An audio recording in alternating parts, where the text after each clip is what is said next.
my container. Matte Mod Podge. Don't ever, I need to turn down Shark Tank. It's really loud. It's 20% direct to consumer, 30% through Amazon, 45% is wholesale and other distributors. Anyways, okay, matte Mod Podge. Don't ever dip right into the container because it's like paint. Like you'll get yucky stuff in there, and then your whole thing will go bad. Because the main, oh my gosh, this thing is tight. Ow.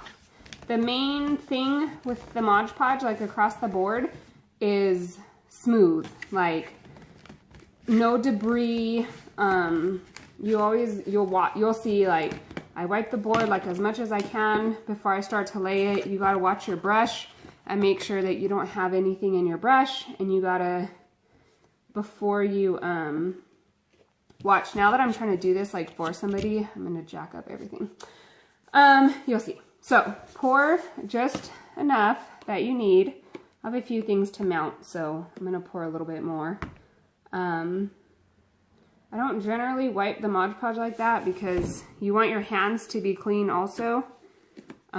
Like in a ridiculous type of way. I don't eat like anything greasy for like an hour or two before I'm gonna mount stuff, and you'll see why. I feel like this whole part of the video could have been done without, but if you're watching it, then you're the real MVP. Always put your lids back on stuff. See, I'm blowing off the top of this lid to make sure that no debris from the top of the lid is going to get in my Mod Podge. I washed out my Mod Podge container, but I didn't wash out the lid. So there's that, and then put your lid back on, and then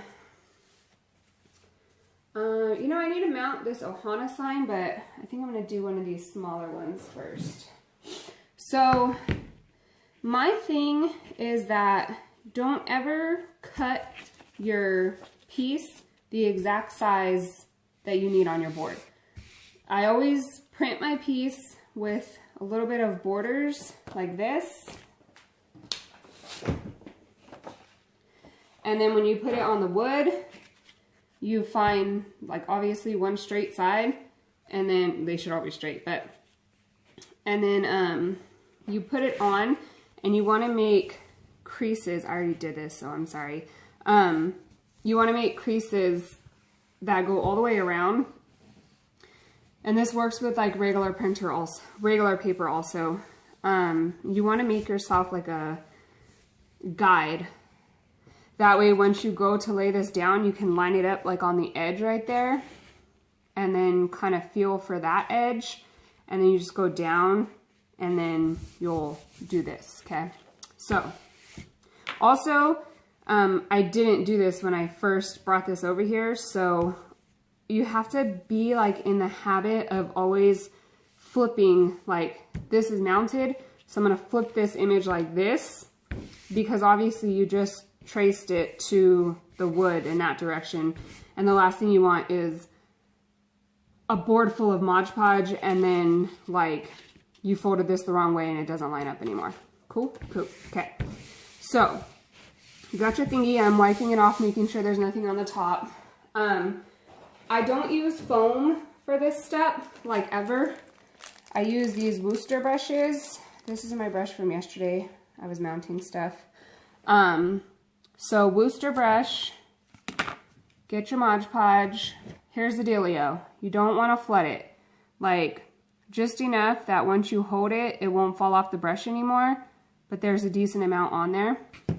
And then you come, it might look a little bit thick, get it like smoothed out on from your brush or whatever. You're gonna overlap. It is what it is, and it's also a good thing. By overlap, what do I mean? It's gonna go off the side. And then once you come over to the sides, like you can do that a little bit. So I don't know if this is showing correctly, but you want your lines to be as smooth as possible because it grabs the paper. And if your lines are all squiggly, then it might leave squigglies on your paper. So you go over it a couple times. You have a little window. It's kind of just something that you have to learn. You have a little window for how long you can keep brushing back and forth before it's going to dry up and like snag.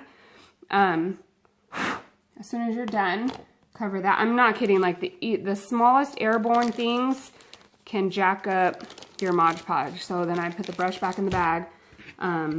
This is what you're looking at, like just covered. Then you grab your paper, do one more little blow and make sure that there's nothing on the back of it. And then come on that corner like I was telling you. Come on the corner. You could kind of feel for your edges. And then once you have your edge, you got to trust that you can drop it. And then from one side, make sure there's nothing on your fingers when you start to do this. You just do across kind of the direction that you laid your Mod Podge. And then once you know there's no bubbles here in the middle, then you can kind of focus on pushing this down around the edges. You always want to check your fingers. Make sure that your ink has more than enough time to dry. Again, just something that you'll learn like over time. And depending on your printer and your ink and all that other jazz. So I would never, ever use, I got a little bit of Mod Podge over that. I don't know if you saw it. As I'm saying, always watch your fingers. I would never use one of those card scraper thingies. Your finger is perfect just as long as it's clean. And then, I mean, it's stuck down after that initial pass, but you really want to focus on the edges because after this dries, this size, I would probably give it about an hour to completely dry. And then you go back through and you put a layer of Mod Podge over the top. That's your seal layer. And you pretty much lay it the same way that you laid it onto the wood at first. And then you give that 30 minutes or so to dry. And then you go outside and you trim all this excess off. One of the reasons that I trim it is because, number one, it's easier if you're not just doing your small size design on the wood. It's so much easier to just lose, like, even if it's 1/16 of the wood. But the other reason is because now this has some Mod Podge on the edge right there. You can sand it off, but it's going to take a minute.